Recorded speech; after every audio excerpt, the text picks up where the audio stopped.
buenos días. Bienvenidos a Primera Vista, la entrevista con Francisco Gómez en radiolarr.com. Sí, radiolarr.com. Muchos me dicen, mira, de repente me ha aparecido una radio, entre ellas mi Santa Madre, la RR. Ya nos toca explicarles que nos cambiamos de la 106.9 cuando dejamos de estar en el FM. Ahora que estamos en multiplataformas, compartimos con ustedes Radio La RR, Radio Resistencia, Radio Revolución, Radio Rebelde, Radio Roja, Radio Rock, Radio R, ¿no? Lo que usted quiera, eso somos para ustedes. Y ya oficialmente va a ser RR, ya el apellido que le pongamos, eso va a ser lo que usted guste. Así que les damos la bienvenida a Radio La RR. Estamos en las redes sociales para compartir con todos ustedes también en esta entrevista que hoy tenemos el gusto de compartir en este 12 de diciembre.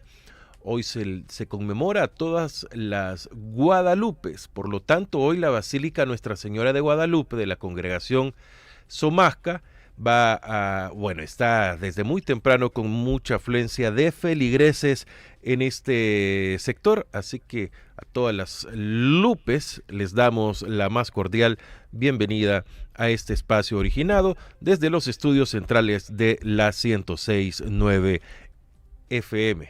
Éramos antes, hoy desde los estudios centrales de Radio La RR. La RR para todos ustedes. Fran Durán está en los controles, soy Francisco Gómez, inmenso el gusto nuevamente de estar compartiendo, estar con ustedes. Hoy tengo el gusto que nos acompaña, como anunciamos desde ayer, el economista César Villalona. César, muy buenos días, ¿cómo le va? Bienvenido. ¿Qué tal, Francisco? Un gusto estar contigo de nuevo.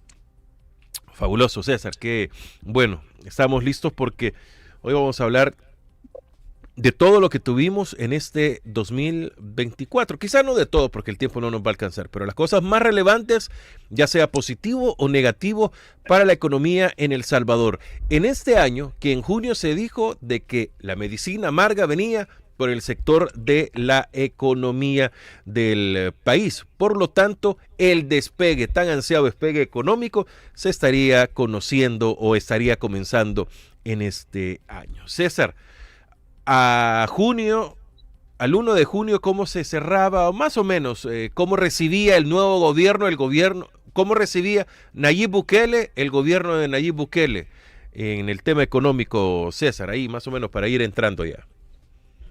Bueno, la herencia del primer gobierno de Bukele a su segundo gobierno no fue buena, porque encontró una economía, el segundo gobierno, con poco dinamismo, una actividad económica muy pequeña, poca inversión pública y privada. En el año 2023, la economía se estimó que creció 2.6, 2.7%. Eso es un crecimiento pequeño de la producción. Y también cayó la producción exportable, 10%. Es decir, la parte de la producción que se destina al exterior. Sector exportador muy mal, que este año sigue mal.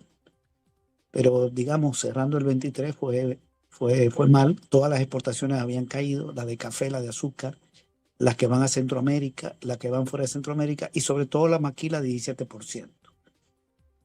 El año 2023 cerró mal por el lado del empleo, con todo caro, que ya venía encareciéndose todo desde el año 2021. 2022 fueron años de mucha alza de precios. El 23 un poco menos, pero ya sobre precios siguió creciendo, pero no sobre los precios del 19, sino sobre los precios del 22. Es decir, si un producto que vale $100, luego pasa a valer 110, luego pasa a valer 130, y luego crece menos, $3, son 133. Tú dirás, bueno, ahí creció menos, sí, pero estaba en 100, y en 3 años está en 133, para poner un ejemplo. Entonces, el problema de la inflación, que golpeó el poder adquisitivo de la población, porque en el año 2023 no hubo aumento salarial, ni en el 22. El último se hizo en el 21. Este año tampoco se ha hecho. que debió hacerse uno en septiembre. También fue un año con problemas de la finanza pública, una deuda que ya andaba por los 29.000 millones de dólares, casi llegando a 30, y Bukele la había encontrado en 19.240. La deuda pública había aumentado en más de 10.000 millones de dólares. Bueno, ya cuando llegó Bukele en junio, ya estaba en 30.000. Hoy está en más de 31.000. Cerró el 23 en 29.000 y pico, pero ya para junio estaba en 30.000 y algo. Una deuda fuerte. Y la finanza pública en crisis. El gobierno venía negociando con el Fondo Monetario un préstamo del 22. Cuando se negocia con el Fondo Monetario se reconoce que hay problemas. Esa es una negociación con un organismo que presta dinero y pone condiciones de las Naciones Unidas. El fondo pertenece a las Naciones Unidas y venía negociando un préstamo de 1.400 millones y el fondo le decía sube el IVA, quita el subsidio al gas, recorta empleo, y Bukele lidiando con eso. Y así llegó hasta su gobierno, en el segundo gobierno de facto ahora, en junio, con un problema financiero que le ocasionaba una alta deuda, porque ese endeudamiento tiene que ver con un problema de la crisis de la finanza pública. Es impresionante. En 5 años Bukele le metió a la deuda pública 10.000 millones de dólares, sobre la cual se está pagando, en su propio primer gobierno ya comenzó a pagar intereses. Porque uno escucha a gente del gobierno diciendo que se está pagando la deuda anterior, ¿no? Aquí se está pagando parte de la deuda del año 2020. Se vendieron bonos por más de 1.000 millones de dólares y eso de inmediato se pagan intereses en el 2021, 22, 23, 24. Con las AFP se comenzó a agarrar dinero en cantidad increíble. Han decidido no pagar desde el año pasado, pero pagaron 20, 21, 22, 23. Y préstamos del BID, préstamos del Banco de Fomento Agropecuario, con perdón, de la Corporación Andina de Fomento, del BESI. En fin, el pago de la deuda ha sido enorme. También en el gobierno de Bukele, parte de ese pago es de su propio gobierno. Por el lado del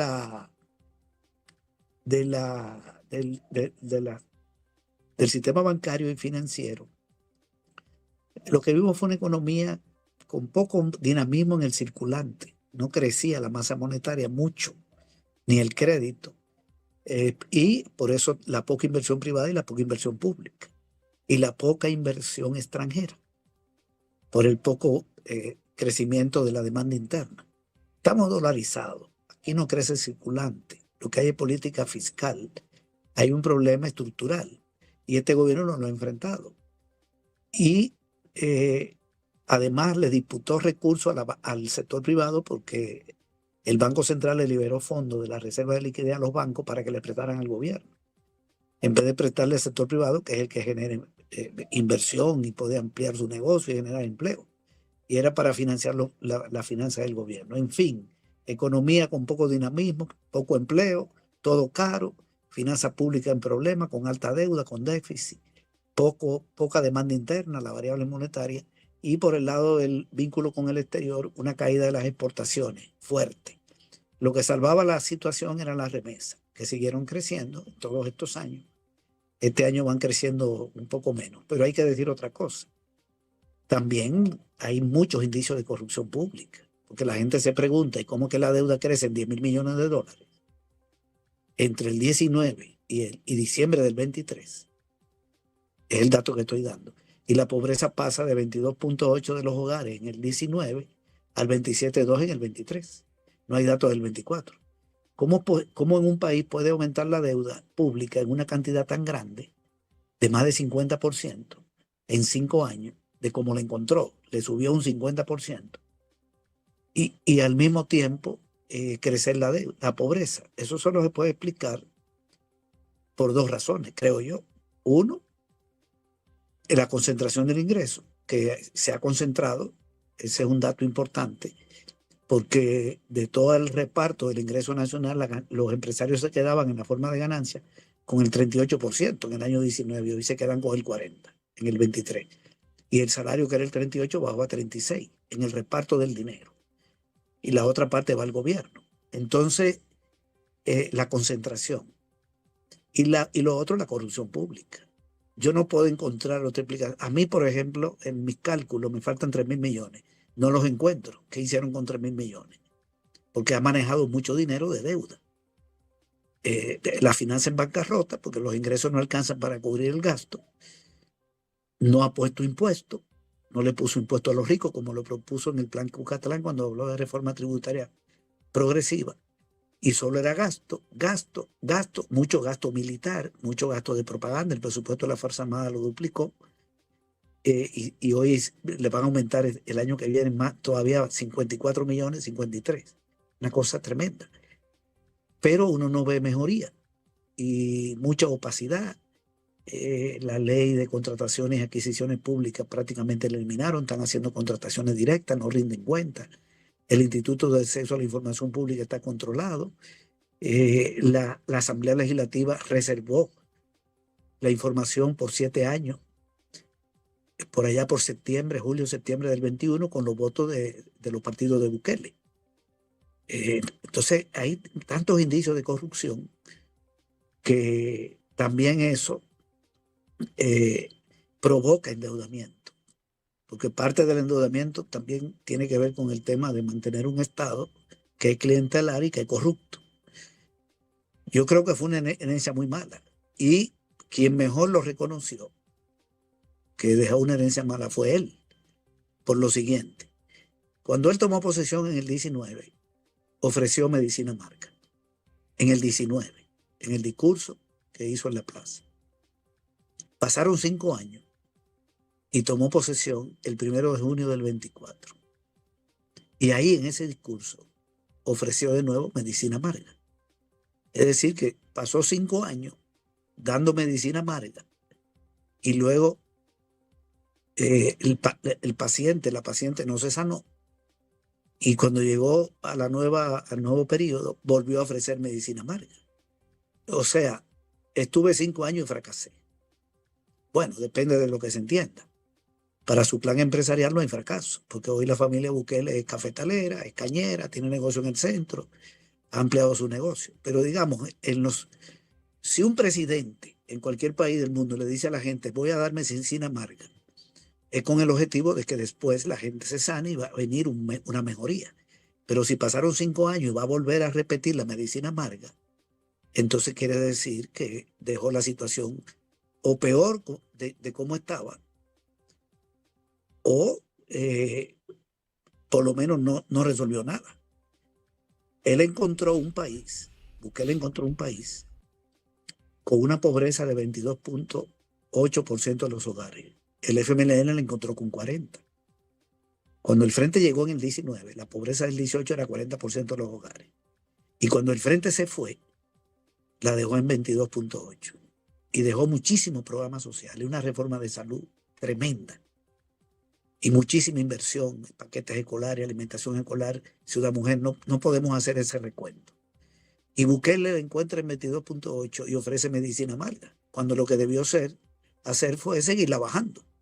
No decir, ahora viene una medicina que va a ser dura, y la entrega a su propio gobierno, al segundo, en 27.2. O sea que la medicina amarga fue para empeorar la situación. Y ahora la ofrece de nuevo. Cuando la ofrece ahora, lo que está diciendo es: fracasé como presidente en el sentido de trabajar por el bienestar de la mayoría. No fracasé en el sentido de que yo, presidente, empresario de una familia que tiene 2 empresas, le ha ido bien porque hoy tenemos 15. Bien, ahí desde ese punto de vista no, pero desde el otro punto de vista sí. Y de veras que le está dando la medicina amarga, porque mira cómo va este año. Todo lo despido. Bueno, este es mi resumen. César, ahora viene ese momento de la medicina amarga. Habló y explicó cómo fue la medicina amarga en el primer periodo presidencial, donde se centró en el tema de la seguridad. Y hizo la analogía del enfermo que tenía, que iba donde el médico y el médico solo lo logró sanar de una enfermedad, pero él tenía más. Y llega y va a salvar la economía. La economía va a ser el tema central de este quinquenio 2024-2029. Ahora, César, es así de fácil solo como una medicina amarga, como la analogía que explicó el presidente, porque no producimos prácticamente nada. Así como pueden venir empresas, pero se van muchas también al país. La inseguridad jurídica también afecta y afecta cómo nos ve a nivel internacional también, porque se ha prometido muchísimas empresas transnacionales o de esas empresas muy grandes que vienen al país, pero no hemos logrado ver absolutamente nada. ¿Qué tan fácil puede ser o qué vimos de avance de lo que se va a echar a andar en los próximos años para la economía de El Salvador, César? Bueno, solo promesas. Mira, si algo ha hecho Bukele es prometer. Alguna de sus promesas la cumple. Esa de medicina amarga sí la cumple. No, de eso no tengo duda. Es lo único donde yo le veo a él cumplimiento. Porque le aplica la medicina. Hoy están despidiendo un montón de gente. Van a recortar dinero de muchísimos ministerios, pero bien. Pero hay otra promesa que no la cumple. Nunca la ha cumplido. Pero la promesa es un componente de la estrategia del régimen. Hay que mantener promesa permanente. Fíjate todo lo que aquí se le ha ofrecido al pueblo. Se le ofreció un aeropuerto en Oriente. Luego se dijo que era en la Unión, no hay aeropuerto. Se ofreció un tren del Pacífico, no hay tren. Se ofreció una ciudad Bitcoin. Eso solo es una ciudad que está en la imaginación. No hay ciudad Bitcoin. Se ofreció un ferry, entonces hubo un ferry que hizo algunos movimientos hacia Costa Rica, hasta que de ahí se largó. Fracasó el ferry porque era más caro que el transporte terrestre. Eso no se ha evaluado, porque hubo un gasto en eso. Y resulta que ese ferry llegó un día a Costa Rica y de ahí se fue. Y jamás volvió a El Salvador. Y el gobierno no dice nada. Ofrecieron cable subterráneo, no hay cable subterráneo. Ofrecieron ofreció el presidente Bukele reparar 5,000 escuelas en 5 años, 1,000 por año. Creo que llegaron a reparar 60 en 5 años. Ofrecieron 4 sedes de la Universidad de El Salvador, no hay ninguna de las 4 sedes de esa universidad. Ofrecieron maravilla con el Bitcoin. Bueno, ni el salario de Bukele está en Bitcoin. Y se ha gastado un montón de dinero para eso. Se gastaron 365 millones, no hay cajero. Ese dinero se perdió, los cajeros arruinados. Y propaganda alrededor de eso, que se gastó mucho dinero. Esa fue otra promesa. Se ofreció maravilla con el Google, que esa empresa iba a venir aquí. Todavía nadie sabe de qué se trata. Se está ofreciendo maravilla con la energía nuclear. De eso prefiero ni siquiera hablar. Se está ofreciendo maravilla ahora con la minería. Bueno, todo el mundo sabe a qué conduce eso. Yo creo que ese es un tema suficientemente debatido. Se ofreció que Qatar iba a invertir $1,000 millones. Bukele fue a finales del 19 a Qatar y dijo que Qatar iba a invertir $1,000 millones. Yo creo que hoy ni siquiera sabe o no se acuerda de dónde queda Qatar. A lo mejor estuvo ahí y no sabía dónde quedaba. Nada hay de Qatar aquí en el país. No se ve nada. Con el Bitcoin se ofreció inversión extranjera y somos el último de Centroamérica en inversión extranjera. Y el año pasado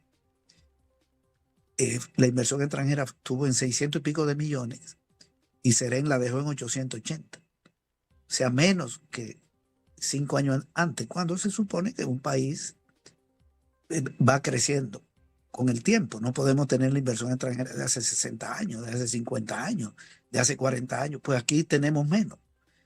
Y este año, esa inversión extranjera en el primer semestre, este año, que tiene que ver con el primer gobierno y parte del segundo, va en 82 millones en el primer semestre, hasta junio.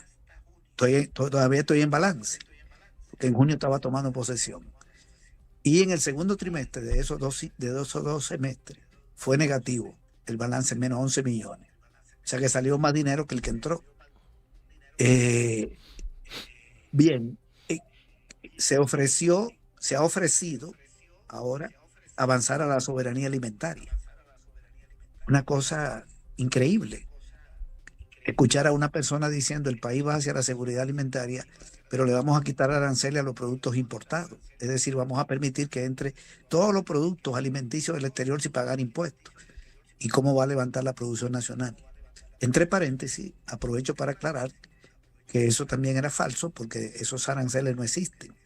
No se le puede quitarse arancel a la cebolla de Guatemala, ni al aguacate de México, ni a los lácteos de Nicaragua, porque no existen, porque hay tratados comerciales con esos países, con Centroamérica de los años 60 y luego en lo que tiene que ver con el agro de los 90 y con México del 2001, y con Estados Unidos del 2006, con la Unión Europea y TLC. O sea, tampoco puede hacerlo. No puede resolver eso. Ofreció al campesinado centro de abastecimiento, es decir, una especie de reactivación del IRA. No existió eso. No se hizo nada en el campo. Se ofreció por el lado de las obras públicas muchísimo paso a desniveles. Eso está en el plan Cucatlán. Yo creo que hicieron uno. No sé si han hecho uno en 5 años. En el gobierno del FMLN hubo grandes construcciones. Con la DON se prometió maravilla. Y cuando uno sale a la calle lo que ve es mucho bache. O sea, las calles están destruidas. Es un desastre andar en la ciudad, sobre todo en San Salvador.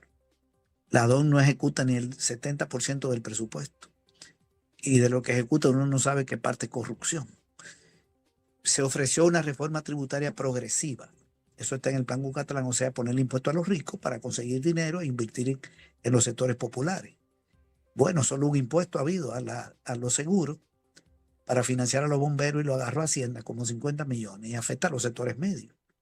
A los ricos no le han puesto impuestos, al contrario, aprobaron una ley hace poco, hace como 2 meses, para que las empresas que hagan edificios de apartamentos de más de 35 pisos no paguen impuestos. O sea, apartamentos de $500,000, de $1,000,000 para los millonarios, para los ricos que ya no lo necesitan, porque lo tienen, pero para que lo compren y lo revenden, o para lavar dinero.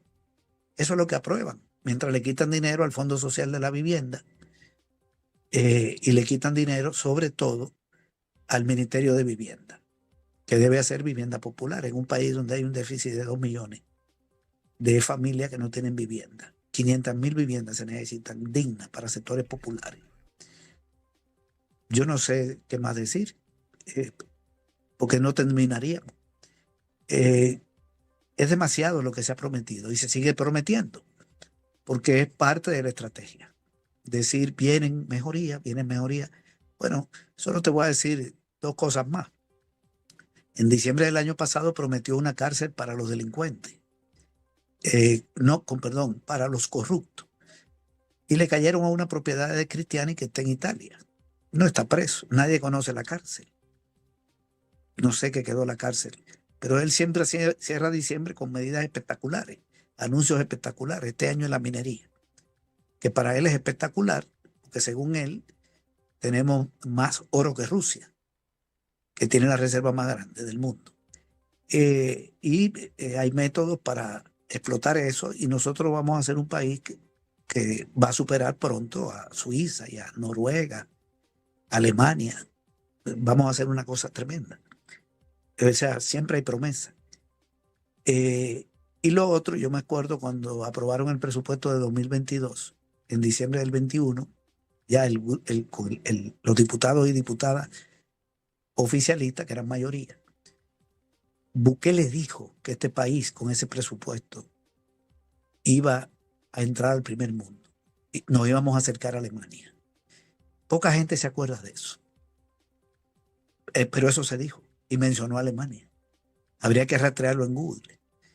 O sea que en el 2022 debimos ser un país como Alemania. Bueno, eso quiere decir con poca pobreza, un alto nivel de vida, grandes infraestructuras, un país industrializado, un país muy exportador, porque Alemania es el tercer país más exportador del mundo, con un desarrollo científico y cultural único.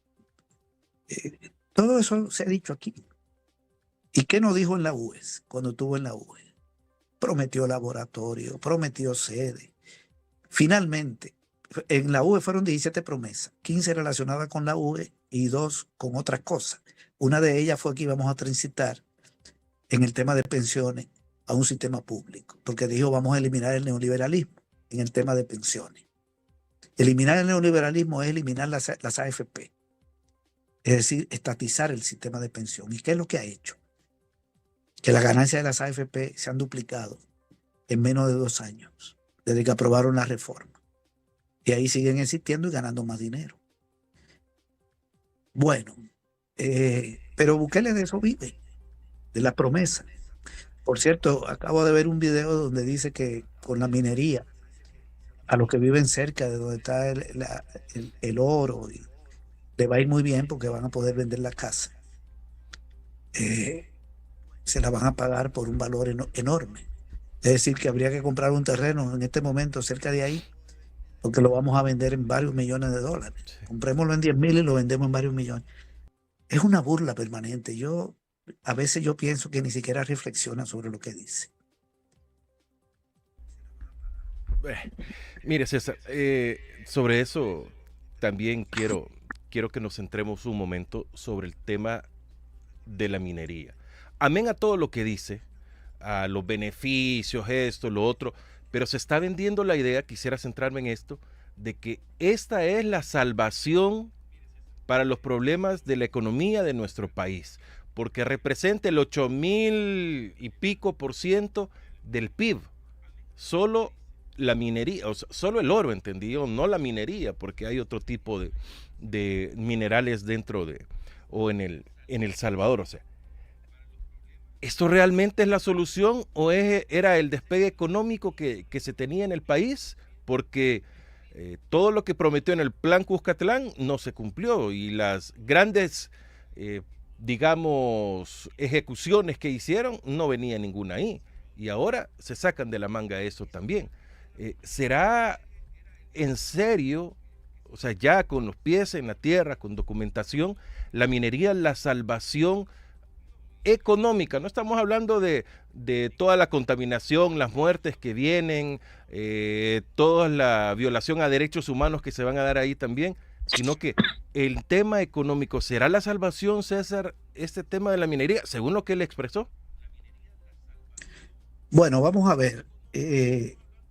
Lo primero, rápidamente, es que si en El Salvador se elimina la ley que prohíbe la minería metálica y se comienza a explotar el oro, que es lo que se sabe que tenemos, porque todo lo demás se lo inventó Bukele cuando en un discurso puede decir cualquier cosa, puede decir que aquí hay petróleo, puede decir lo que sea, pero eso son opiniones de una persona que no están sustentadas en ningún estudio.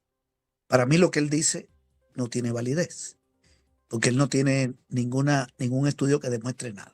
Sencillamente habla como puede hablar cualquier persona. Entonces, si aquí se eliminara y se comenzara a explotar el oro, se afectarían los ecosistemas, eso está suficientemente analizado, y la capacidad sustentadora de la vida, el agua, el aire, el medio ambiente en general, la agricultura, se vendrían abajo, se verían afectadas y caería la producción de alimentos, aumentaría la contaminación. Este país no aguanta eso porque es un país muy pequeño y además es uno de los países más deforestados. El Salvador creo que solo Haití lo supera en América Latina como país deforestado. Tenemos muchos problemas.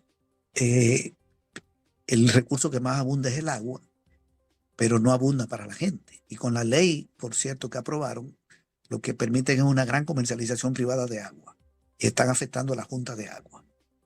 Aquí tenemos demasiados problemas ambientales. La minería acabaría con todo. Yo creo que eso, no quiero hablar mucho sobre eso porque aquí hay suficiente especialistas y suficiente estudio que han abundado sobre ese tema. Por eso se aprobó la ley que la prohíbe. se aprobó, incluso en el propio gobierno de Saca, se detuvieron los proyectos mineros en el 17, en el 7, pero se aprobó la ley en el gobierno de Serén, con el apoyo de la Iglesia Católica. Y yo recuerdo que la conferencia episcopal, los obispos marcharon.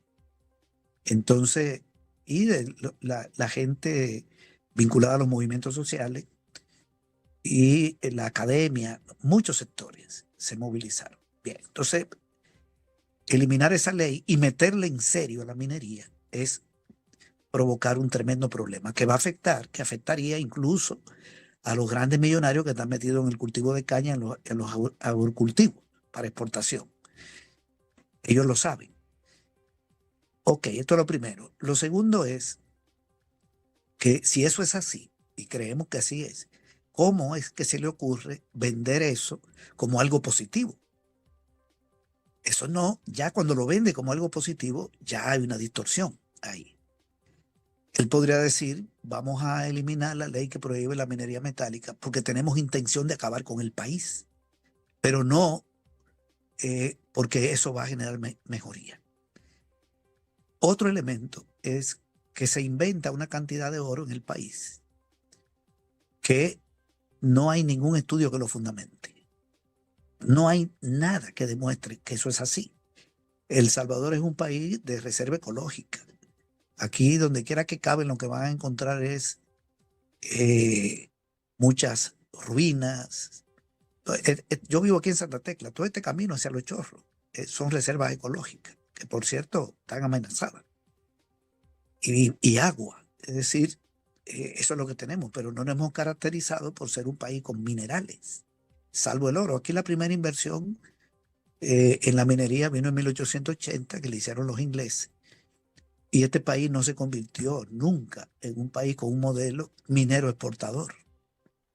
Desde el siglo XIX lo que se abrió paso fue el café. Si hubiese existido eso, con todos los gobiernos militares que tuvimos en aquella época y el dominio de la oligarquía y la presencia del capital extranjero, se hubiera abierto paso a la minería. Aquí ha habido interés en empresas canadienses ahí, fundamentalmente, meterse en eso. Ok. Entonces no existe esa cantidad de oro. Y si existiera y le explotan, entonces el país se acaba. No va a haber ningún beneficio. Pero tampoco existe esa cantidad. Entonces aquí lo que tenemos es un intento de hacerle creer a la gente que viene en mejoría. Porque de eso es que se vive a nivel de régimen. Este régimen está sustentado en una serie de elementos. Uno es la persecución política. Otro es el miedo, la violación a los derechos humanos, por eso el régimen de excepción, la ilegalidad, la reelección ilegal de Bukele, todos los fraudes administrativos y técnicos electorales que hubo aquí. Cambiaron las reglas de juego para garantizar el dominio de los partidos de la familia presidencial, etcétera, de estar difamando a la oposición. Y dentro de los muchos componentes de esa estrategia está la venta de esperanza.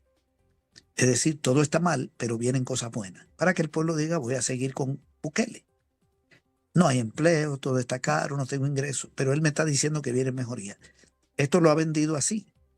También tiene ese objetivo de hacerle creer a la gente que vendrán cosas buenas. Pero ya lo hizo con el Bitcoin, ya lo hizo con la energía nuclear, con el Google, ya lo hizo con todo lo ha estado haciendo, con el aeropuerto, con el turismo, etcétera. Es permanente esa prédica, pero también tiene otro objetivo cuando anunció eso, que era distraer la atención. Este es otro propósito, porque no nos podemos quedar en un solo punto, ¿verdad? En que quieren explotar la minería, etcétera. Eso está bien, hay que decirlo, es correcto, pero también lo dice en un contexto donde aquí hay marcha en contra del presupuesto del 2025, en contra de los despidos, porque no quieren subir el salario al personal de salud y de educación que les toca por ley, etcétera. Hay violación a los derechos humanos.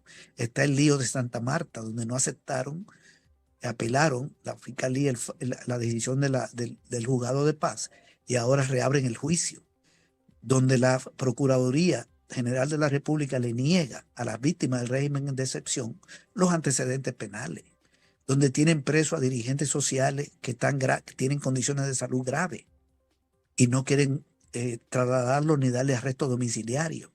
Y le inventaron delitos que no existen, donde hay persecución política, donde la gente se queja porque todo está caro, porque no hay empleo. En ese contexto de malestar y de marchas y de manifestaciones, lanza este tema y pone un tema sobre el tapete. Entonces intenta desviar la atención y tener la iniciativa política. Este es un propósito inmediato. El otro propósito es, que eso lo vamos a ver, si de verdad quieren meterse en eso, abrirle paso a la minería y destruir el país. Si tienen intenciones en la minería, entonces van a eliminar la ley que la prohíbe y vamos a ver si habrá proyectos mineros. Vamos a ver, eso está pendiente. Y se va a abrir otro frente, porque el pueblo salvadoreño no va a permitir esa minería. Ahí vendrá otro frente. Aquí lo que va a haber es una gran cantidad de marchas, concentraciones, movilizaciones. Aquí no habrá minería. No la habrá, no se le va a permitir. Ya fue derrotada en Cabaña y en Chalate la que querían. Y eso no va a ocurrir. Pero eso se va a ver en su momento. Por el momento es un tema donde él está hablando y se le está respondiendo, ¿verdad? Pero ya va a llegar el momento de la confrontación si quieren impulsar ese proyecto. Y la culpa va a ser del gobierno. Es una confrontación generada por el gobierno y hay que tomar en cuenta que siempre tienen un mecanismo de miedo, que es el régimen de excepción, ¿verdad? Que es permanente, para que tengamos miedo de marchar, de dar opiniones. Pero todo eso que expresa, que no tiene capacidad de imponerse por el lado de la ideología, no tiene hegemonía, sino que está empleando la fuerza. Es decir, este gobierno no se sustenta en una aceptación popular porque las cosas estén mejorando, sino que está sustentado en gran medida en la represión, en el miedo, en la mentira, la promesa. Y eso es una gran debilidad política, porque eso tiene límites de muy corto plazo. Yo creo que el año que viene va a comenzar a mellarse este régimen. César, ahora, bueno, hablamos siempre sobre la especulación porque como no hay transparencia, no hay información que se le proporcione realmente a la academia, a los investigadores, a la población en general. Pero, ¿qué pasa ya que usted mencionaba el Bitcoin también como algo que pasó en nuestro país? Está bien. Pero el Fondo Monetario Internacional, a cambio del préstamo de los 1.300, 1.200 millones de dólares, le dice, bueno, primero se pidió que quitara la ley, pero ahora se dice, no, arreglémosla, modifiquémosla, y el Bitcoin ya no tiene que ser moneda de uso obligatorio. Palabras más, palabras menos, y hay que entender también que en la ley ya no debe decir así, sino que puede continuar, pero ya de una forma completamente diferente. ¿Va a acatar el gobierno esto a cambio de un préstamo? Y si esto lo podemos tomar como periodo ya 2025, cuando se ha dicho que el presupuesto no van a darse o se van a obtener préstamos porque es autofinanciable el presupuesto. Todas estas cosas quisiera que usted me las explicara. ¿Qué tanta influencia va a tener el Fondo Monetario Internacional? Y ahí sí le van a doblar el brazo al gobierno, César. Ok, voy a comenzar por lo último, antes del Bitcoin. El presupuesto del año que viene, tal como está presentado en la Asamblea, va a tener, si se aprueba como está, desembolso de préstamo por 1.226 millones de dólares. Hay 35 préstamos que ya están aprobados, que son préstamos que vienen del año 2020, 21, 22, que tienen desembolsos. Porque cuando se apruebe un préstamo, todo el dinero no se da de inmediato, sino que se va desembolsando.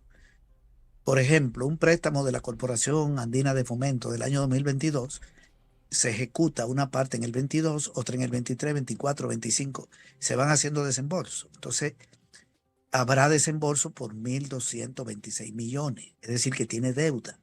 Deuda ya aprobada. Desembolso de préstamos ya aprobados. Segundo, ya la Corporación Andina de Fomento también le aprobó más de 400 millones que lo van a utilizar para el presupuesto. Eso hay que incorporárselo ya para el presupuesto del año que viene.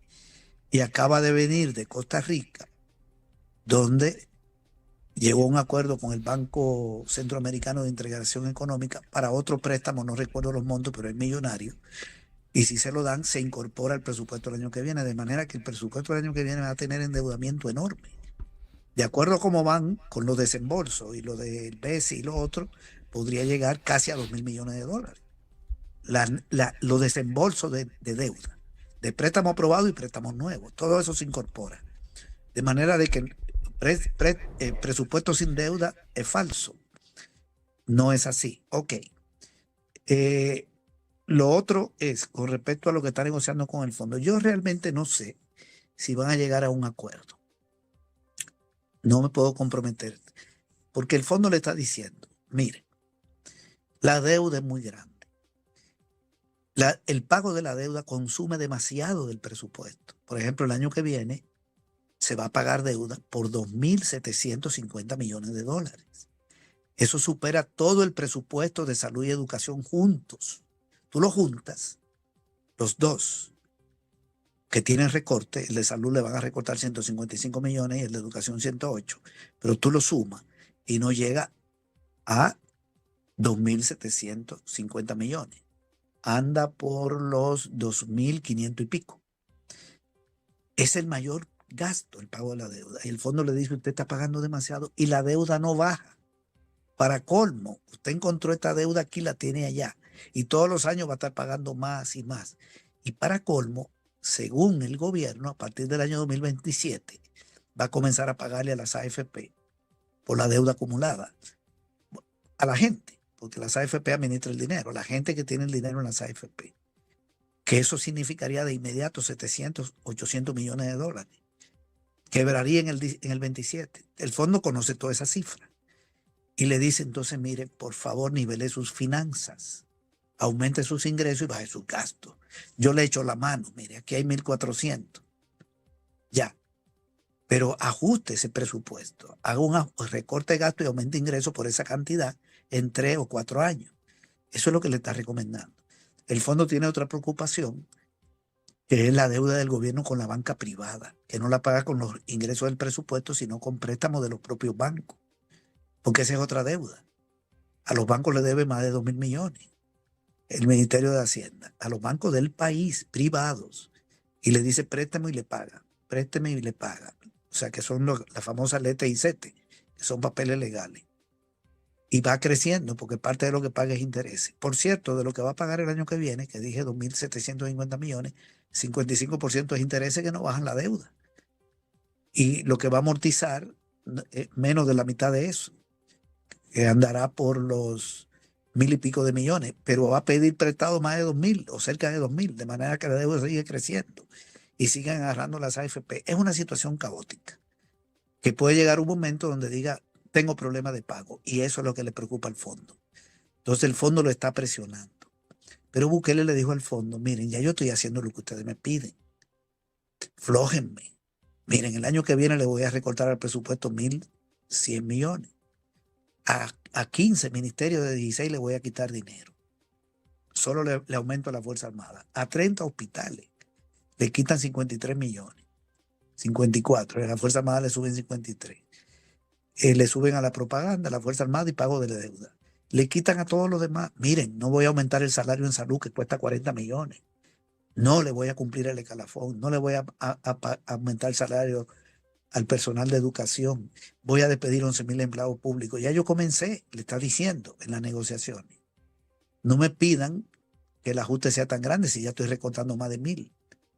Y entonces el fondo le dice que le suba el IVA. Y Bukele le tiene miedo a subir el IVA. Están en un impasse. Pero si llega a un acuerdo, no va a ser para bien del país, en términos del pueblo.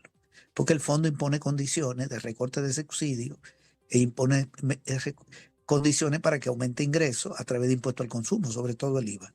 Vendría un problema para la población. Habría que ver en qué termina. Ojalá que no negocien, porque todo lo que se negocia con el fondo es golpe para el pueblo. Es golpe. El fondo le dice, usted tiene que ajustar su finanza y me quita subsidio, me pone impuestos, me sube el IVA. Y si la gente no le gusta, eso es un problema suyo, no mío. Yo le doy recetas técnicas. Ahí usted ve cómo controla al pueblo. Ok. Y el fondo le estaba diciendo que eliminara la ley Bitcoin. El Fondo Monetario sabe que el Bitcoin no existe como moneda de curso legal ni va a existir, porque eso es un activo digital privado. Aquí no hay salario en Bitcoin ni va a haber. Aquí no hay precios en Bitcoin ni va a haber. Aquí no hay ahorro en Bitcoin ni va a haber. No tiene las funciones de dinero.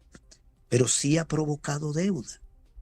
Porque Bukele, con ese invento, que a lo mejor lo hicieron para publicitar su figura como presidente moderno y que lo conozcan en el mundo, y para lavar dinero proveniente de fuentes ilícitas, ha provocado más deuda, porque se endeudó con el BESI para comprar Bitcoin y regalarlo.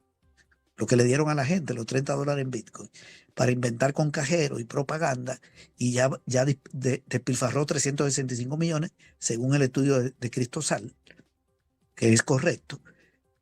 Y eso aumentó la deuda en 365 millones. Es parte del endeudamiento.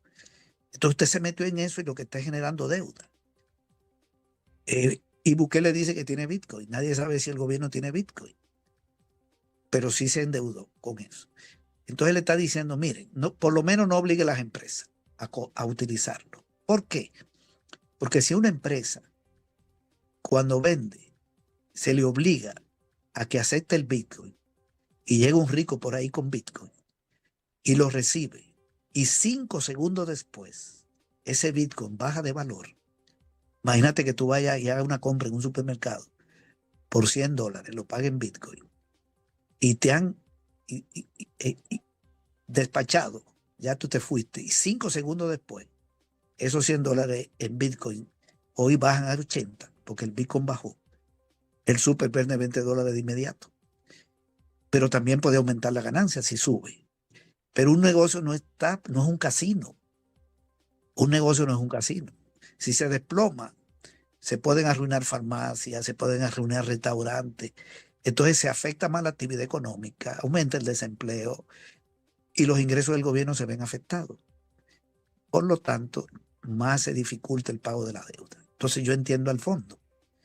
Le está diciendo, deje eso tranquilo para que no afecte más a la actividad económica. Bien, en eso es que están, ¿verdad? Pero esa ley no va a caminar, porque no se hizo para eso. Porque el Bitcoin no lo puede emitir el Banco Central. Otra cosa es que hay una moneda digital salvadoreña, que se puede llamar como quiera, pero que la emite el Banco Central y que sea digital, o sea física. Pero el Bitcoin es un activo digital privado, que tú puedes hacer transacciones entre privados, y para eso no se necesita ley. Si tú vives en Japón o vives en Jamaica, tú puedes comprar Bitcoin. Como puedes ir a un casino y comprar fichas, jugar, apostar, y si te fue bien sale con más dinero, y si te fue mal sale con menos dinero. Es decir que hay una presión que es entendible, ¿verdad? Porque hay un riesgo de la finanza pública y de los negocios. Las 7:52, las 7:52 la hora en El Salvador. Usted quiere participar, puede escribirnos al número de WhatsApp, guárdelo porque allí también tenemos canales donde se les puede notificar quiénes son los invitados del siguiente día, que ya está la entrevista o que tenemos nuevo contenido también para compartir con todos ustedes. El área del Salvador 503, el número de teléfono 7616-8383, no, es WhatsApp realmente, 7616-8383 para que deje sus notas de voz, sus mensajes de texto, haga sus preguntas, participe o pida música en cualquier momento. Y también si usted quiere participar lo puede dejar en las cajas de comentarios de la red social que usted prefiera, ya sea YouTube. Suscríbase a nuestro canal, por cierto. Queremos terminar el año con 10,000 suscriptores. Facebook o en X, Allí también cerramos no es que cerramos, terminamos la transmisión de TikTok para que se vengan a las redes sociales de nosotros o nos puede escuchar en radiolaRR.com. César Villalona, estamos ya en la recta final de esta plática, de esta conversación. No sé si es una calificación o qué comentario se puede dar para el 2024 en el tema económico del Salvador. Una cosa es el Estado y otra es cuánto también nosotros podemos tener en nuestra bolsa. Pero si gano, un hipotético, $500, pero la canasta básica subió. La gasolina subió, bajó y así estuvo, muy, muy variante. Pero la burbuja habitacional creo que se mantuvo o creció más aún. Casas que son precios exorbitantes completamente, o el alquiler de una habitación, de un apartamento, de una casa, están por las nubes, o de algún sector de recreación también. La salida con la familia, comiendo absolutamente lo mínimo y yendo a lugares donde no se cobra la entrada, ¿qué? $10 por persona es lo mínimo que se puede dar en una salida, pero muy corta, en fin. ¿Cómo fue el 2024? Uno para el Estado y otro para el salvadoreño común, que continuó ganando lo mismo y aumentaron las cosas de precio, César. Bueno, mira, para la gente es un año malo. Este año todo sigue carísimo. Se han encarecido los servicios de salud, de transporte, de educación. Los alimentos ya no están creciendo mucho, pero se están a un nivel de precio muy alto con respecto a años anteriores, y los ingresos no mejoran. El salario mínimo está congelado y las pensiones este año no la han subido, dos ingresos importantes. Para colmo, las remesas solo han crecido 1.3%, que ayudan a la gente, pero no es por el gobierno, sino por una ayuda. Entonces, el poder adquisitivo de la población está golpeado. La gente sabe que la situación está mal, que aquí no hay una economía boyante, que aquí no se ve que estén surgiendo empresas creando empleo. No, lo que hay es recorte de empleo y problemas de poder adquisitivo del salario. Sobre todo los servicios han estado muy caros, y para los sectores medios también. Los alquileres de vivienda, como tú dices, y los materiales de construcción están caros, la gasolina está más cara, la electricidad más cara, la gente que no tiene subsidio. En fin, es un año malo desde el punto de vista de los intereses de los sectores populares. Claro, este año nos enteramos de que la familia gobernante tiene café, Bukele vende café en el aeropuerto. De eso nos enteramos, pero eso es un sector, no es el pueblo. Es un año también donde la actividad económica va mal. Fíjate que el Banco Central dijo que la economía iba a crecer 4%. Tienen una persona ahí, joven, en el Banco Central, que la ponen a dar declaraciones, y dijo que iba a crecer 4%. La producción de bienes y servicios, el PIB, que es lo que le llaman crecimiento económico. Y cuando nosotros vemos cómo va el índice de volumen de actividad económica, hasta septiembre ha crecido 1.8%, o sea que prácticamente hay una tendencia al estancamiento. De las 9 actividades que mide el índice de volumen de actividad económica, ahí a la mayoría le ha ido mal. El sector agropecuario tiene una caída de 0.7%. La industria está estancada. El comercio estancado, 1.3%. Comunicaciones, 1.3%. La administración pública, enseñanza, salud, asistencia social, un crecimiento de 1%, o sea, estancamiento. Todos los sectores, crecimiento de 1.7%, 1.6%. El que más ha crecido es la actividad inmobiliaria, 2.1%. Y el Banco Central habló de 4%. Entonces no va bien la actividad económica. Las exportaciones han disminuido 1.9%. 103 millones de dólares menos que el año pasado entre enero y octubre. No hay datos de noviembre, mucho menos de diciembre. La cantidad importada de bienes que utilizan las empresas para producir ha bajado. Para una empresa importa gasolina, diésel, fuel oil, aceite, grasas hidratantes, etcétera, tanto el sector de transporte como el resto de empresas. pues esas importaciones en cantidad han caído 5%. Eso da una idea de caída de inversión. Los fertilizantes para el sector agropecuario han disminuido 4% la cantidad. Los bienes intermedios para el sector construcción, varillas, cemento, etcétera, han caído las importaciones 12%. La maquinaria, herramienta y equipo importada para la industria menos 0.7, para el comercio menos 6.5. Eso te muestra que la inversión privada va mal, porque cuando la inversión privada crece, crece la importación de maquinaria y materia prima, y están cayendo.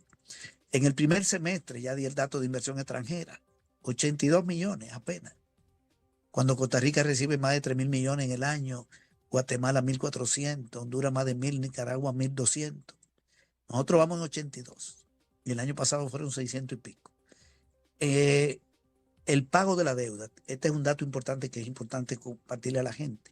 ¿Sabe cuánto ha pagado el gobierno de deuda este año, entre diciembre del 23 y octubre de este año? 3.028 millones. 3.028. 1.195, casi 1.200 en intereses y 1.800 en amortización. Ese monto acumulado, 3.028 millones en pago de deuda, supera lo que gastaron 15 de los 16 ministerios. 15 de los 16 ministerios no gastaron hasta octubre 3.028 millones, si dejamos fuera el Ministerio de Hacienda. Es impresionante. Pero a pesar del enorme pago de la deuda, de más de 3.000 millones, entre diciembre del año pasado y octubre de este año, la deuda creció en 1.600 millones, 1.606. Es decir, el gobierno ha pagado 3.028 de deuda, que supera lo que han gastado 15 ministerios, y la deuda creció en 1.606. ¿Cómo es eso? Bueno, porque parte de lo que se paga, 1.200, no reduce la deuda porque es interés, y porque sigue pidiendo prestado. La deuda estaba en 29.596 millones en diciembre del año pasado. Casi, o sea, en 29.596 ya se estaba acercando a 30.000. ¿Sabe cómo está este año? 31.202 hasta octubre. Es decir, que ha crecido en más de 1.600 millones. Y buena parte fue para pagar deuda. La deuda que más ha crecido es con los fondos de pensiones. Este año 870 millones. 87 millones por mes, agarrando de las AFP. Ya está entre 10.365 y Bukele la encontró en 5.071. Es increíble. Y como ya decía, en términos del pueblo no hay mejoría. Y hay un dato del medio circulante que está estancado. La cantidad de dinero que está circulando es casi la misma de hace 2 años y medio. Es decir, que no aumenta la demanda interna del país. Entonces, yo siento que es un año bastante malo y para el año que viene vamos a empeorar porque es un presupuesto contractivo. Se está despidiendo un montón de gente. Entre lo que queda de esta semana, la que viene y la otra, ya tú vas a ver cuánta gente van a echar del gobierno. Porque son mucha la gente que están despidiendo y que están pendientes de despedir. Aumentamos el año que viene con 11.000 personas sin empleo, solo del sector público. ¿Qué va a hacer esa gente? Esos hogares van a estar golpeados y sin aumento salarial, etcétera. Bueno, pero el gobierno tiene 2 prioridades. La fuerza, el gasto militar, y por eso el 15 de septiembre, cuando la marcha, en la noche, cuando hizo la cadena televisiva, nos mostró a las Fuerzas Armadas. Sí. Nos dijo, un pueblo salvadoreño, los militares existen, tengan cuidado. Y le aumenta 53 millones ahora el año que viene. Y la otra prioridad es la propaganda, que le aumentan en más de 40 millones, más de 40% el presupuesto de las 2 estructuras de propaganda que tienen en Capri. La Secretaría de Prensa, o la Oficina de Prensa y la Secretaría de Comunicaciones. Ahí es donde está el aumento. Por cierto, también le dan dinero a un hospital de mascota, 10 millones. Y en el país hay 16 hospitales que no van a recibir 10 millones. Que tienen 7, 6, 4. Es decir, que él tiene más prioridad de un hospital para mascotas. Yo no tengo nada contra los animales, pero me parece una cosa como no digerible que le den 10 millones a un hospital de mascotas y a 30 de los 31 hospitales que hay en el país, del gobierno, del Estado, mejor dicho, le recorten dinero. Solo le aumentan al hospital del Salvador. Al resto le bajan, le quitan más de 2 millones al hospital de la mujer. Por cierto, le quitan dinero al IDEMO, despiden del IDEMO. Las mujeres van a estar más golpeadas con esta situación. le quitan al Hospital Bloom, al Rosales, bueno, a 30. Y le quitan al sector agropecuario más de 60 millones al Ministerio de Agricultura, le quitan a obras públicas. En fin, cerramos mal y arrancamos peor el año que viene. No es lo que yo quiero, es lo que yo veo del análisis que hago de las cifras. Todos los datos que doy son del gobierno. Bueno, César, voy a leer un par de comentarios. Walter Valencia, Radio Rebelde, y René Holanda. Si Nayib no hubiera ofrecido nada, no, él puso Nayib, no hubiera ofrecido nada, no existiera crítica. ¿O utiliza las promesas para mantener ocupados a sus críticos? Buena observación. Ricardo Argueta, Bukele se terminó todo. Solo deuda El Salvador, no produce nada. Solo deuda, vivir de humo. El Salvador no es un país de minería, El Salvador es país agrícola. Interesante ese. Buen día, Francisco, y a César, saludos desde Costa Rica, nos dice David, muchas gracias, David Guandic. Francisco Blanco, saludos para ambos. Carlos López, buenos días. Como siempre, la RR, con grandes invitados y temas de interés. Gracias por darle ruido a lo que tienen silenciado. Así es. Carlos Chávez, ya me suscribí. Gracias a todos que se suscriben a nuestro canal de YouTube. Queremos llegar a 10,000 antes de que termine el año. El Coyote Blanco, démosle like. Buenos días, gente pensante. Oscar Rojas, el Bitcoin ha servido para lavar dinero de narcotraficantes como el de un diputado actual que ya es demasiado reconocido. Ya legalizaron ese dinero mal habido. Hoy sí, quiten el Bitcoin, incluso, ¿verdad? Mire que para pensar mucho, ¿no? La minería metálica no va, el pueblo no lo permitirá. Eso lo debe de tener claro el presidente ilegal. Luis, El Salvador es un país con precios de primer mundo y calidad de tercer mundo. Conclusión, estamos mal, entre otros comentarios que nos están llegando también a nuestras redes sociales, cajas de comentarios que tenemos para compartir con todos ustedes acá en la RR. César Villalona, algo para concluir, el mensaje final para la población. Bueno, concuerdo con los comentarios, me parecen que están bastante atinados. Creo que todo lo que podría comentar, ¿verdad? Perfecto. Gracias a toda la persona por su participación. Gracias, César Villalona, le deseamos feliz Navidad y un venturoso 2025, a seguirle dando los números y a tratarle de abrir los ojos a la población. Gracias, César Villalona. Gracias a ti, Francisco. Saludos por allá. Bueno, muchas gracias a todos ustedes que se han quedado acá compartiendo esta transmisión desde la RR, acá en radio, larr.com, en las redes sociales y en fin, en todos los medios que tenemos para compartir con todos ustedes este espacio. Bueno, como siempre les digo, pásense en este momento a radiolarr.com. Allí va la máquina del tiempo. Hoy es romántica, ¿va? Bueno, ahí para que se acuerde de las ruedas y todo eso, como era antes, y eso de sonido que teníamos de los que no eran parlantes, ¿cómo les llamaban? Megáfonos, algo así, pero tenían otro nombre, no recuerdo, pero yo sí, lo escuchaba hasta la casa perfectamente. Ahí pásense porque viene Fran Durán con la máquina del tiempo y esos clásicos rompecorazones, cortavenas que tiene para compartir con todos ustedes. Mañana viene Franklin Martínez con Roberto Dubón para la entrevista, para que podamos compartir con todos ustedes también el análisis de la semana que ha pasado, que nos han ofrecido, que nos han cumplido y dónde tenemos que poner el dedo en la llaga. Así que agradecemos, suscríbase a nuestro canal de YouTube, en Facebook también dele me gusta, siga también nuestra cuenta de X, búsquenos como Radio La RR o ponga la RR, ya tiene que estar saliendo entre sus preferencias. Agradecemos como siempre la deferencia de que ustedes tienen para compartir con todos nosotros. Gracias, buenos días.